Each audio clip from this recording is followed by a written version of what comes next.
You still doing the pocket square protector by day. You know, I'm doing that professional thing by day. And by night. But we still be back into it. New York was a lot more interesting before it became civilized. Yes, tamed. Yeah, tamed. The Black Church on Sunday, that was the fashion runway. Got involved in working for costume designers, and that led to this and led to that. So I think it's really about making a determination that you're really cut out for fashion, and most people are not, because it looks glamorous.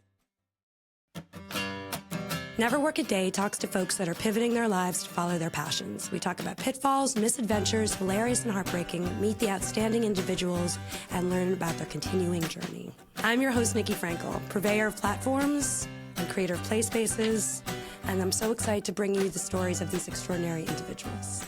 Welcome to another episode of Never Work a Day. I'm your host, Kanani Ayo-Holder, and today we are featuring none other than Vaughn Terry. Vaughn Terry is a New York-based fashion designer, bespoke tailor, and cultural architect whose work helped shape one of the most influential visual eras in music history. As one half of the legendary design duo Louis and Vaughn, he helped transform Prince's visual identity from the 1995 era all the way through the iconic Purple Rain period. He established silhouettes that became central to the Minneapolis sound and 1980s performance couture. Vaughn's influence also extended beyond the Prince universe, collaborating with such luminary artists as Quincy Jones, Madonna, Chaka Khan, Earth, Wind and Fire, Babyface, George Clinton, and Parliament Funkadelic, and The Temptations across music, film, and entertainment culture. He has also worked with major fashion houses, including Oscar de la Renta, Norma Kamali, Karl Lagerfeld, J. Mendel, Jones of New York, and Coach. And with each house seamlessly weaving entertainment storytelling with high fashion construction. This year, Vaughn's legacy was honored in the Metropolitan Museum of Art's exhibition Superfine, Tailoring Black Style, which featured one of his original Prince garments. Can we say lace? Can we say velvet? Vaughn is currently working with Paisley Park Museum Collections on exclusive merchandise design and is collaborating with the costume developers for the current official stage musical adaptation of Prince's Purple Rain. For Vaughn, fashion is liberation and language. Vaughn is also my mentor. Please stay tuned and watch every millisecond of this podcast with Vaughn Terry. It is an honor. Vaughn is an icon. Period. Earth, Wind and Fire. The list goes on and on. And not only that, but Prince Purple Rain. You're meeting half of the duo that designed the lace, the velvet, and the butt chaps, no? Yes. Yes. Confirmed. Definitely the butt shops. Yes. Very important to have the butt chaps. Important on the resume, yes. What would life be without said butt chaps? Wow. And so before we get started and give a full frame of who he is and how we know each other beyond, come do this podcast. Yes. It started at Studio Museum of Harlem, yes? Yes, it did. Yes, it did. Yes, it did. Yes, it did. 2000. I'm thinking 2003-ish. We met around that time. Yes. Cutting up the rug. Yes. I think I was flying at that time. You were definitely flying. You were a high wire act for sure. Multiple characterizations. Shows that still defy comprehension. I'm still trying to figure out what that all was, actually. Yeah. And we met on the dance floor at Studio Museum. I think they had like a First Friday event. Yes, it was that. And I think I just kept spinning like a top, and you were like, hold on here. What's your name? Let me tell you. I'll let you know who I am. And I'm this and I'm that. And I just looked at you like, huh? What? And I was like, I'm a superstar. You remember? I do remember. I was like, I am a superstar. I have a one-woman show. And you were like, yeah, He was like, well, do you have a photographer? I was like, no. He was like, do you have headshots? I was like, no. And he was like, take my number. Oh, you remember the sequence of it very clearly. I remember your address. I'm not going to say it on camera. But it's an iconic address in Harlem. And before I knew it, your apartment/studio, right, with the Time magazine covers and the platinum plaques. Yes. And I was like, whoa. And you took an entire photo shoot of all of my 21 characters that New York Magazine said was 21 perfect pitch characters of the Black experience by a talented character actor. And I would not have gotten that if you did not shoot those shoot the characters the way that you did. And then I got it into Joe's Pub, the Public Theater, off Broadway, New York International Fringe Festival by 2005. You took that chance on me in around 2002 or 2003. Wow. Yeah. And here we are. And my first show in Harlem at Revival on 129th and Frederick Douglass. You came and you mopped the floor of the stage. And you told me that if you want to be in show business, it is a business. And I have to do and know everything. So you train me. I got to style myself. I got to dress myself. I got to make up. Listen, I'm a photographer now because of you. My goodness. Yeah, I'm a stylist because of you. And because of you, and then we're going to move on to you. Oh, there's more? I wouldn't be on the cover of an international best-selling fashion book. Street Unicorn. If you did not mentor me and pour so much into me. Look at that. That is a very beautiful and colorful, very eclectic picture. Yeah. That only you can make, that no one can make heads or tails of. It reminds me of that, what's that comedian, the Rip Torn, the 99-cent show, he throws the confetti coming out. So, no, it's not him. It's not him. I'll remember it at some point in time. But it's just reflective of that with all of this kaleidoscope of colors and textures going on. Madness. Very beautiful. Thank you. Yes. It's all to you. Well, now that you're successful, maybe I need to tally up all this work. Oh, God. You go invoice me? Compound interest. Oh, no. You see? And no, just tear it up. I was happy to make the contribution. And here we are together. Yes. So, Vaughn, please share a little bit more about your career. I want to start with your upbringing. What made you say to yourself, I see these people on TV. I see what they're wearing. I can dress them too. How did you get started in this whole illustrious career, which even has you in the Met, right? Aren't you in Superfine? A Superfine Met Gala exhibition. Yes. Yes. So that's wide, but let's go narrow. That's wide, and it's really to narrow it because I didn't have those aspirations in the beginning. Growing up in Gary, Indiana, birthplace of Michael Jackson, neighbors of mine. That was a steel town, steel mill town, tip of Lake, Michigan, just outside of Chicago. Blue collar workers, teachers, preachers, dreamers, and that environment at that particular time, you tried to dress with distinction. You were really just trying to make a statement about yourself. You had Sunday dress in church. Church was the runway. And on Sunday, that's when the gloves came out, the purses came out. The hats. The hats. Hello. Oh, my goodness. The hats. Let's talk about the hats. So you were really trying to make your statement and have elegance. In that lifestyle at that point in time, everyone worked, and you worked in a particular uniform here and there. Maybe if you worked in the mill, I had several jobs at that time, or you worked in any industry, you might have had a uniform on with your name tag. But when Friday came, all the different services come together. Doesn't matter what the distinction is. Friday every beauty shop is like booked. You go get, even the guys that were doing the hair, doing the processed hair, the conch, everybody's ready for Friday night. And you put the clothes on, and now you begin to communicate visually differently. You're no longer the busboy, the elevator operator, or what have you, or the steel mill worker. Everybody is as fabulous as they need to be, making looks of distinction, trying to have excellence, romance, glamour.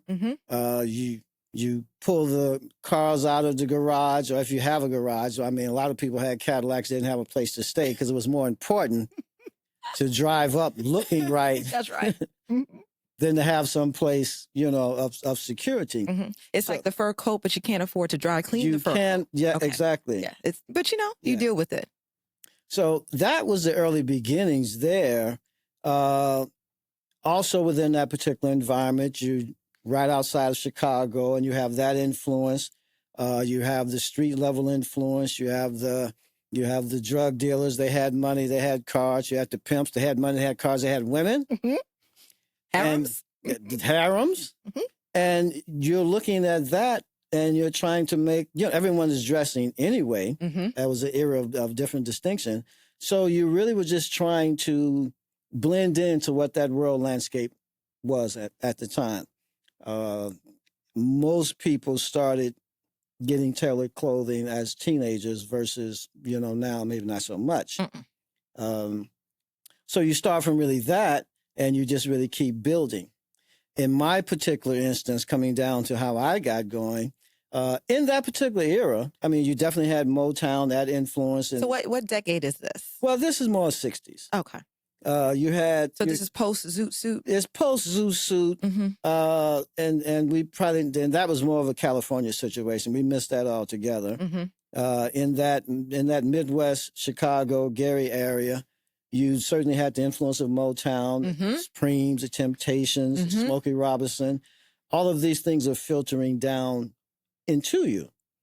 So you aspire for all of these sorts of things. My mother, she would sew. In those days, things were crafted more than just purchase. So everyone had something unique because you knew... You understood these homemaking skills. In high school, you actually had home economics. You teach you how to sew. So everybody had a sewing machine, and they were doing something in a competitive nature. And my mother was sewing. She had a foot pedal sewing machine. It wasn't electric. You had to hit your on the pedals to get the thing going. And in between, just running around out in the streets and doing what the guys are going to do, being artistic, I would come in and play around on that sewing machine just to, see what I could really do, and got pretty good at it. And that's probably when I had the idea in mind that maybe fashion design is something to consider. Question. Were you dressing only yourself, or did you dress yourself and then other people were like, can you dress me as well? I was probably dressing myself or making an attempt to. I would say at that point, we're making an attempt. A few years later. So how old were you? I was probably 14, 15, maybe 16 at that particular time. So you're just playing around with it. It's really, I certainly had an overall art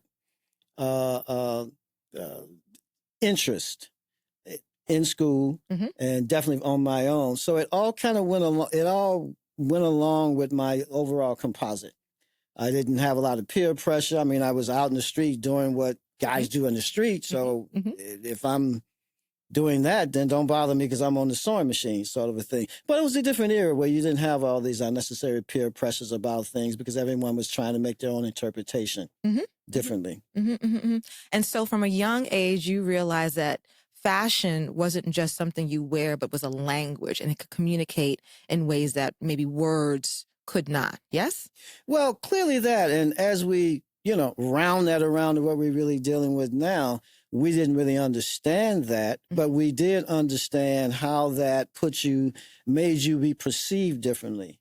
During the day, you may be a dishwasher at Woolworths or some five and dime, but in the evening, everybody's lined up. If you took a a lineup of individuals. You couldn't pick out who was the bank manager and who was the actual custodian at that particular bank, because everybody made that nighttime transformation, as was kind of a Midwest, application across the board. I mean, on the weekends, you expected everybody to be fabulous when they're going to be out, and all the classes kind of like blended in together in that respect. And that was also happening in Harlem. That was happening in African-American enclaves around the country. But yeah. Yes. Yes. I think that is universal. And it's interesting how, when you look at that across the board, how universal those actions were in different parts of the country simultaneously. It's almost like something that's innate and instinct, or maybe because of the same social climate occurring,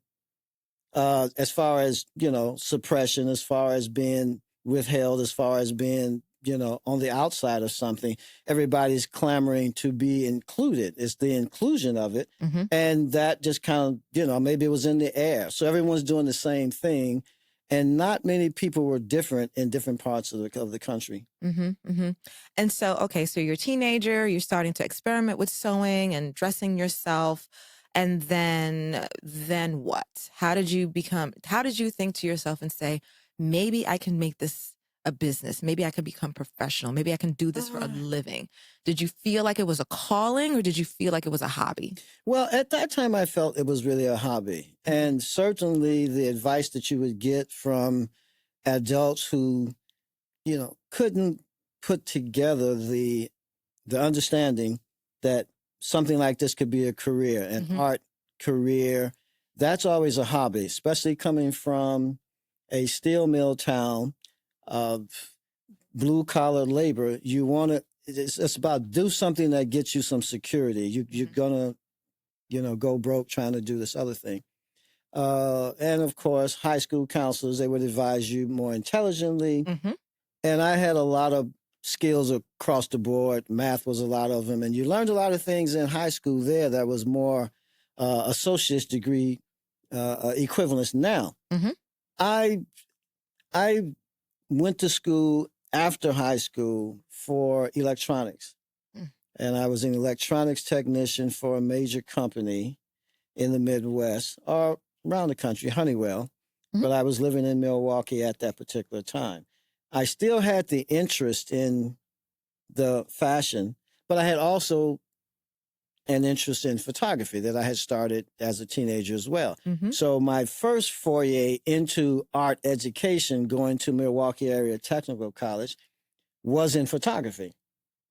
Had the dark room in the flat, the all of that. Certainly was doing some fashion, self-taught, continuing that.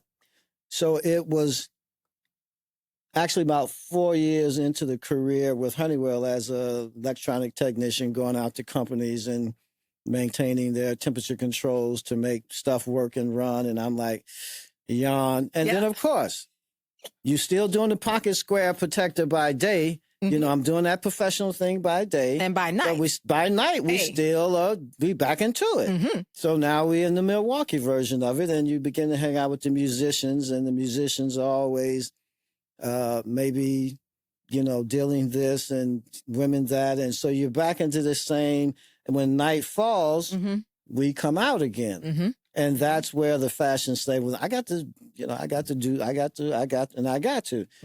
type of a thing. And I think somewhere in mid-20s, I realized that, I've been doing this and this is fine. I've satisfied everybody else, or maybe I didn't think about it that purposely. I just thought about it from more of like, I've already been doing this, and this isn't happening. And you have Ebony Fashion Fair come to town. And I think that was one of the times, now that I've just talked myself back to that memory. Yes. I was in the elevator at the Milwaukee Performing Arts Center, and Ebony Fashion Fair, and Audrey Smaltz was really killing it then, and still is a great person. Icon. And I was with my girlfriend at the time, and I had made an outfit for her, and she got on the elevator, and then she started commenting about it.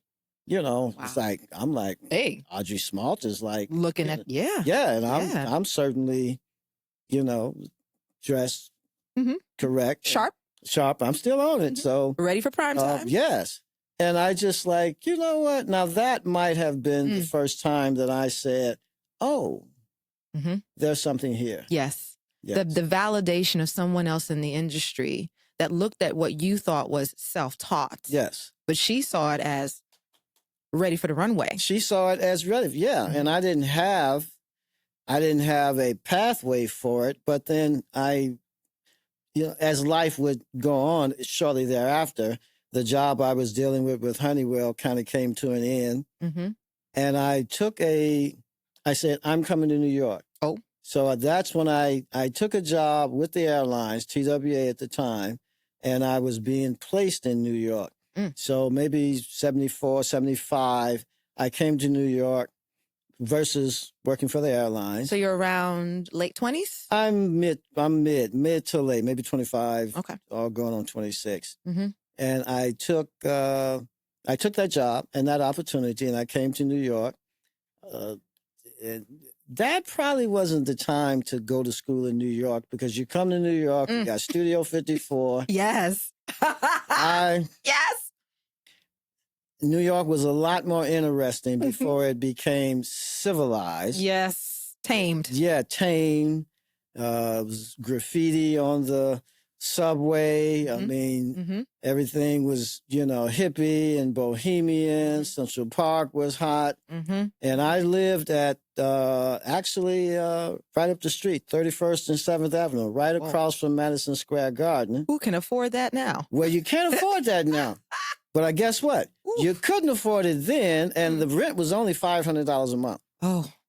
And I had 3 roommates. We have to pause the podcast on that one. $500 a month in the shadows of Madison Square Garden. In the shadows, walk out of Southgate Towers. It's still there. And you're right there, and Madison Square Garden is hitting you in the face, and the whole energy of it was really moving. Yeah, Basquiat was running around. Basquiat was running around. Elton John. The Village was... Grace Jones. Oh, it was like just...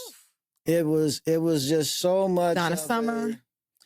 The whole music scene. I act like I was around this time. Listen, but vicariously through me. I didn't know how I landed in the middle of that. I had some roommates. They were fellow stewardesses. We had all went to the training academy in Kansas City together. And I never made it to school. Yeah, wow. I mean, that is a public service announcement for follow your passion, follow your bliss. Yeah. There you have it, folks. I never made it to school. And that was just the short of it. It was a whole summertime situation. And I really didn't know. I was going to go to Pratt in Brooklyn. Yeah. But I didn't know that I was right down the street from FIT. Right, on 28th and 7th. Yes, on 28th. I'm right there on 3 blocks. I'm right there on 31st. It's like 3 blocks. I couldn't make it 3 blocks to FIT. Now, subsequently, I did end up going to FIT here and there as I came back, as an adult, and actually had gone to school in California. But it's just, it's just even the memory of that whole experience at that particular time. And the situations and shenanigans you get yourself in. You survived, mark safe. Yes, listen, it was and being more raw New York. Yes. 42nd Street was really slippery. Yes. Sleazy. It's very peep world. Yeah, peep world. Adult. It's like, and the meatpacking district was like Meatpacking. Actual cows hanging down. It was like, well, it was clearly and being young, you have to fall into the experience because this is what you've seen on TV and it's right here. Yeah. Fortunately, I did live down there on 31st and 7th. I knew people up in Harlem, but it wasn't as safe as it is. As it is now. Oh, and if Harlem in the 70s. Oof. If you couldn't even, if you were trying to visit someone at that time, and you were taking a cab up to Harlem, the taxi drivers wouldn't take you at night. Yes. Yes, and there's the get off on the 2-3 at 96th Street, Yes. like they do. Just Yes. that's where the train map stopped. The train map stopped at 96 as nothing existed uptown past that. Nope. Yep. Nothing existed uptown past that. Mm-hmm. And if you didn't, and coming from the Midwest and coming from the neighborhood, you feel comfortable wherever you are. Mm-hmm. I mean, you're going to communicate your coolness wherever you are, and people are going to read that. It's like, no, he's cool. He's not praised. So I can move in and out. But, and just to get up to Harlem during those times, and of course you had a lot of, it's not built out like it is now. I mean, a lot of it was coming down, ruins down, and it was just kind of like left until we're going to come and reclaim it again. But it was always artistic and eclectic. There was always something happening. There was always some sense of the Renaissance, of ownership. The churches. The churches is, here we go again. The Black church on Sunday, that was the fashion runway. Yes, on down Lenox.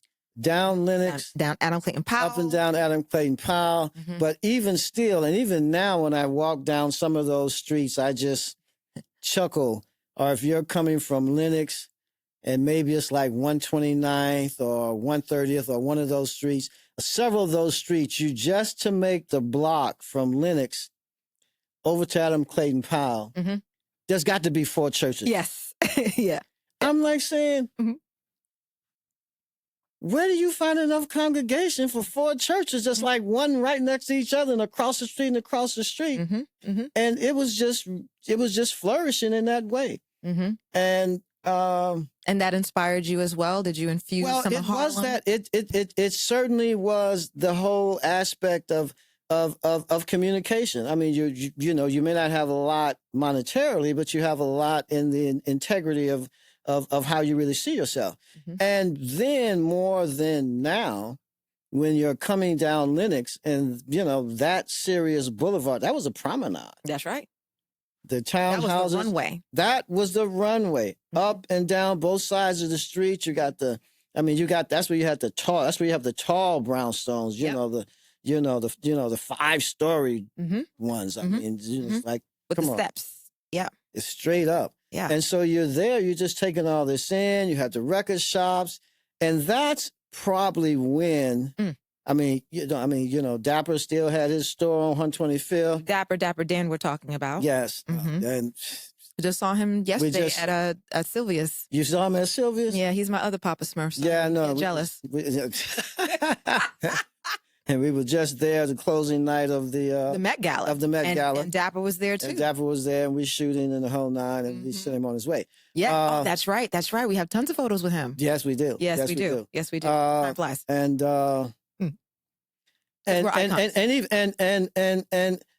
that's when Harlem. That's when 125th Street actually had fashion stores. Yes. What they have now is a whole... It's streetwear. Yeah. And we can talk about that, but yeah. Yeah. We had the whole... And you had shoe stores. You had Johnny Walker's on the corner, 125th, where you have the Whole Foods at now. And it's almost like over time, the identity is stripped. And all of that made Harlem went away.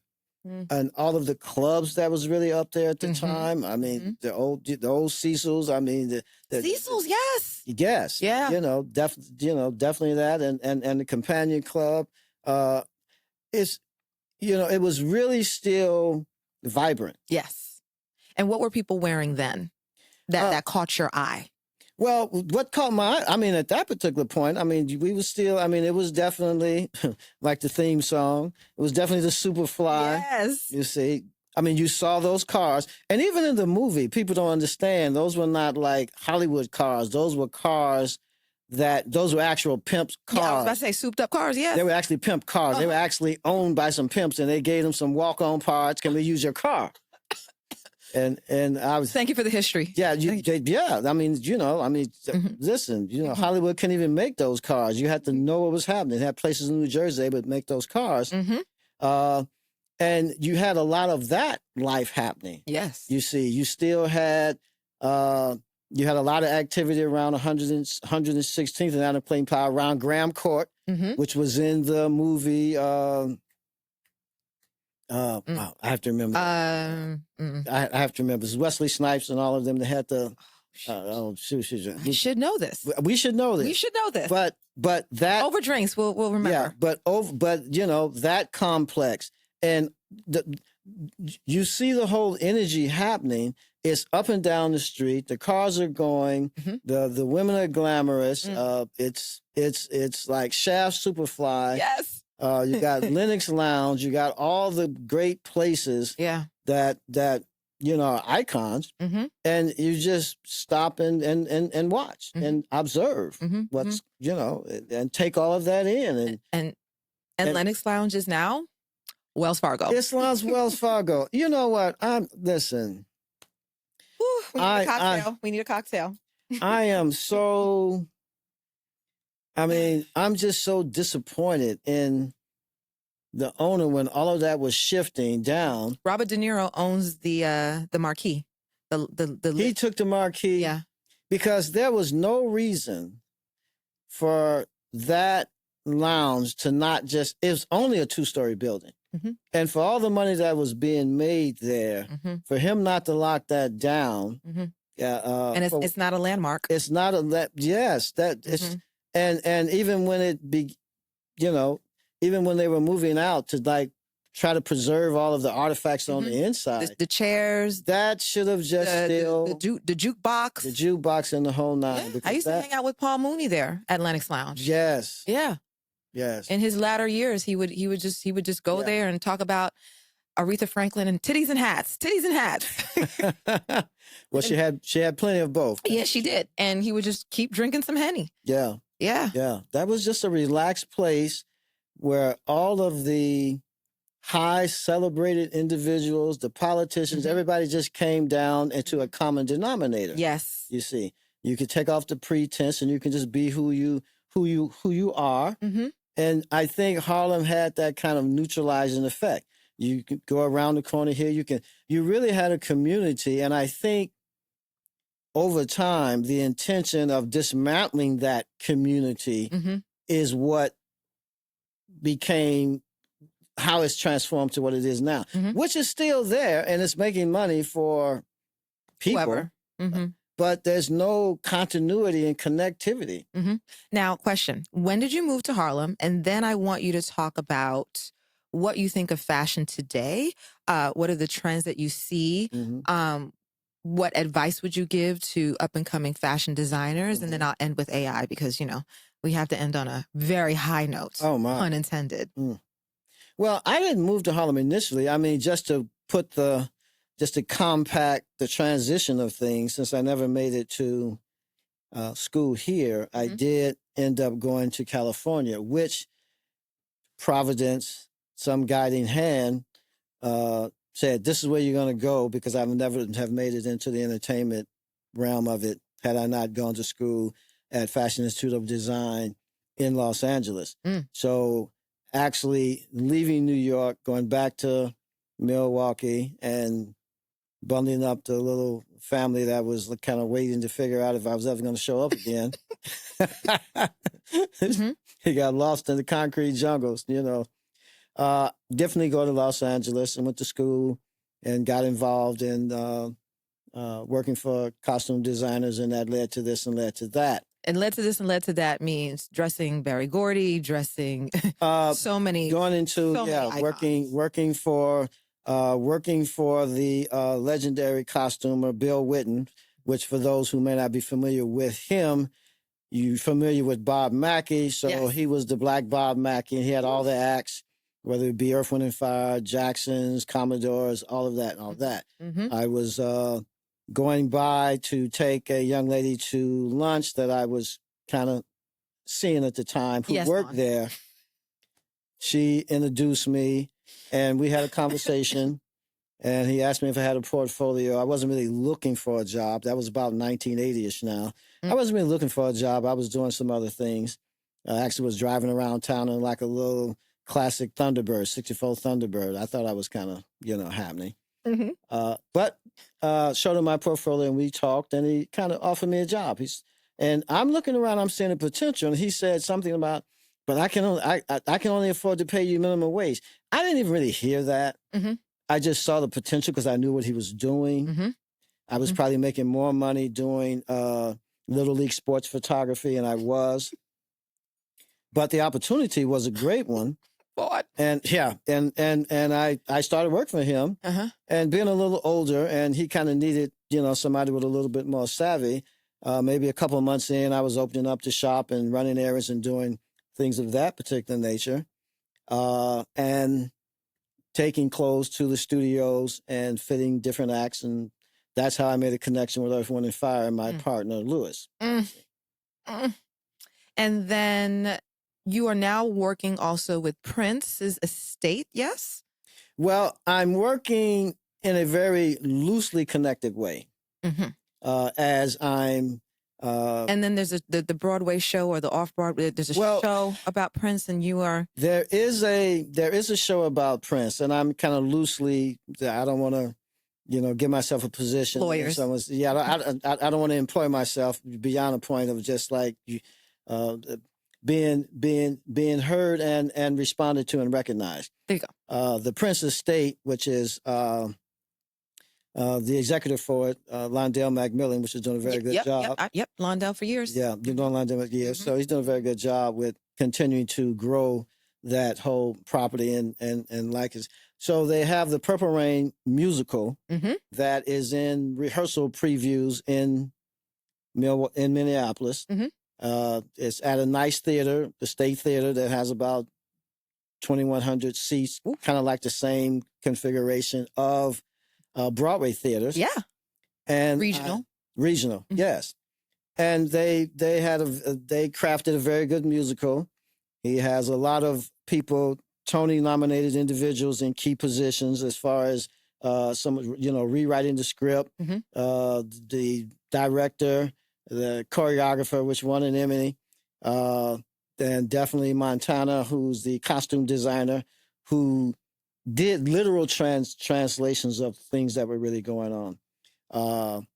Wasn't even as exact, and some very good key young people.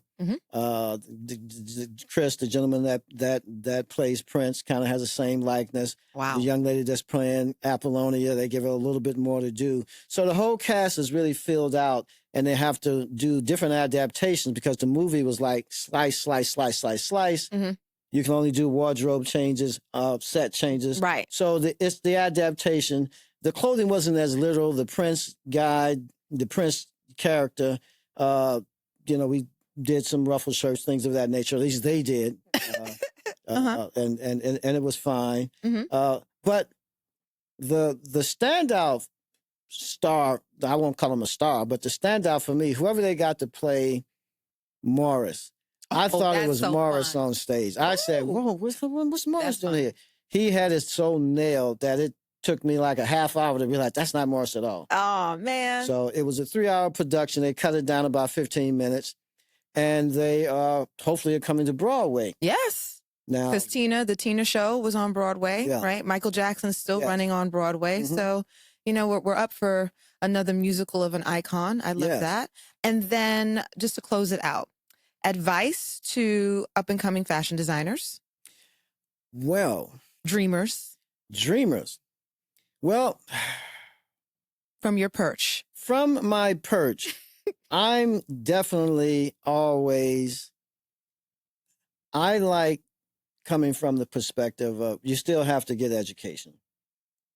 And as formal as you can, I know with social media and all of the access you have, a lot of people are just going from what they feel and then just jump in and kind of, make it up as you go along. That, DIY type of a thing. I think the formal education is great. I think the more you train under someone is even better. So apprenticeship? The apprenticeship, I mean, but see, the problem with apprenticeship, anything in apprenticeship is almost like 10 years before you can actually put your hands on something, you know. Mm-hmm.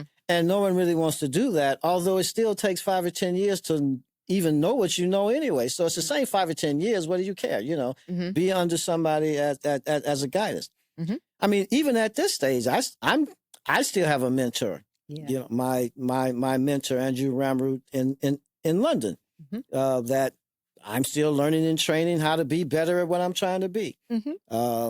Prince was always had a mentor. His father, he would always say, when I learned how to play the piano, I'm going to do this and this and this and that, you see. And I think everybody now, once you get 2.5 correspondence lessons, you feel you're ready to go. And you're never really ready to go, especially how quickly things become obsolete and how things change now. What you learned yesterday is like, it's just really gone. So I think it's really about, first of all, making a determination that you're really cut out for fashion, and most people are not, because it looks glamorous. And the glamour is only when you're having the presentation. Once I go home and take this off, now I'm back to cutting fabric and trying to sew something and trying to figure out something. And size people. And trying to size somebody and trying to put up a bookshelf and this and that. There's no glamour in that at all. You have to really love the work. And it kind of has to be, the litmus test to it is this something that you will do if you wasn't getting paid any money at all? For the love. For the love. And not the recognition and not the money. Not the recognition. And if you and not the likes on social medias? Not that at all. The dripping and the dropping? Not that at all. If you can't honestly say to yourself, you would do this if you wasn't making any money at all, you probably want to rethink that. Because there's so many times you're not going to make any money at it, but you still need to be all in on the creativity and the drive and the conviction and for the discipline. Work. That's what Definitely you taught the me. Discipline. You taught me the discipline. Definitely the discipline. Oof. Yes. Definitely the discipline. Question. Speaking of discipline, AI, right? AI can do so many things. And let's say somebody doesn't want to do all this discipline. Let's say they have a thread of an idea, pun intended, and they throw it into AI instead of actually threading the needle. What are your thoughts? You know, AI is a tool. Yes. It's an assistant. And it is helpful in so many ways. But if there's going to be any sort of origination, it still has to come back from the essence of you. You have to be able to interpret and communicate your world, and your world has to influence you. Now, AI, which simply is what was our Encyclopedia Britannica on steroids, where it just searches all the information that you don't have to thumb the pages, and it can spit it out back to you instantly. Can it give you a capsule collection of some sort? Yes, it can. Can it give you a very good one that you can actually build a business with that as an assistant? You probably can in certain regards. But if you're actually trying to make a statement, an expression, you're going to still have to go back to the basics of drawing on some paper, cutting a pat on, some fabric, trying to figure a button out, because you can't sustain yourself. There's a merchandise, there's a fast fashion that's really just about, volume over value. That's going to be there. That's a t-shirt. Volume over value. Volume over value. That's going to be there. So you know what? That's its own place. But if you're trying to make a name for yourself and come up with something distinct, that has to be your distinct, because you don't have a story with AI. So you standing here in front of like a 6-piece capsule collection, like, well, what do you think? Well, I punched in some things on AI and it came out. You don't have a story. You don't have any reason. You didn't suffer from any of this. Right. I mean, you didn't turn a corner and see a beautiful female and you fainted and something happening. You need a story, and a story is going to be, that's going to be translatable. You're going to be, people are going to say, you know what, this has something to do with you. Because there's something very basic and common and neutral. It's even like people that, sometimes I'll use AI to kind of like, organize my thoughts here and there. And then I look at AI and I say, you know what? then I'm talking to a like a real person. It's like, this ain't how I talk. You can't give me this here back. You know, and you communicate in that way. You have to learn to use it as a tool, but it has to come back to your authenticity. Yes, your aesthetic, your authenticity. In closing, if you can, 3 words, describe your style. You've done everything from Oscar de la Renta to Prince himself. Why do people say yes to you? If you had a 3-word pitch for anybody, why do they say yes to you? My style is boom, boom, boom. My style is elegant, stylish, and romantic. Uh-oh. You didn't put an erotic in there? You didn't? No.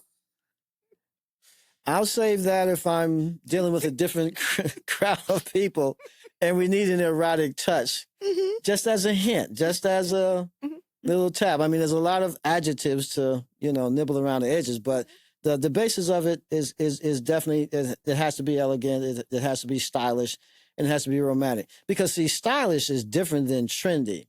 Because if you have a style, and even the queen of fashion, Anna Wintour, she promotes a lot of different fashion, but if you look at her through the years, she has a style that works for her, that she has to stay within the realm of what that is. So if you're being elegant and you're being stylish, and then you have this romance, I mean, the whole romance of it is what intrigues you. I mean, that's what has you change your clothes twice a day. I mean, if it wasn't about romance, then we're down on the farm and we just put the same overalls on, E-I-E-I-O. Yep. So these are the motivate, principle. And I'm sure I could come up with different sets of trio of words. You could. But I won't, since we're closing. Yeah. And I'll stay with that. Vaughn, let's get serious. Business. You're in the business of fashion. Let everybody know about, if they want to wear some of your elegant, romantic, stylish pieces, where can they find you? Well, I can certainly be found on social media. Vaughn Terry _official, IG. Definitely I have a website coming up, Vaughn Terry, VaughnTerry.com. And there's also Vaughn Terry Bespoke, which will be the tailoring portion for the men. So I'm doing exclusive commissions, not trying to do volume and fast fashion. And I'm available for commissions. And they can visit your studio and absolutely and get size and get measure, get size. We go over concepts, ideas, and fulfill the dream. Yes. When Vaughn says concepts, Lord, you got me with concept, and concept turned into an entire fashion shoot, right? Yes. Yes. It just the concept gets bigger and bolder and more robust, and you just drown in it in your genius. It has a life of its own, which it should. And I will say, one of my heroes that has passed away is Andre Leon Talley. Yes. You're my Andre. Oh my. And you are also my Diane von Furstenberg. Oh my. She invented the wrap dress. Yes. You invented the iconic look of Prince Purple Rain. You are up there in the stars of the vanguard of fashion. I thank you again, Vaughn Terry. Legend, icon, mentor, and master teacher. Thank you. Thanks for listening. I'm Nikki Frankel saying if you do what you love, you never work a day. If you want to see what we're doing, subscribe to our YouTube channel and follow us on Instagram and TikTok and join the conversation on the Discord. Take care of yourself and those around you. Never Work a Day is produced by Preview Media. Producers are Gina Bouchard, Eleni Simos, and Stefan Vloshky. Our editor is Jasmine Jackson. See you soon.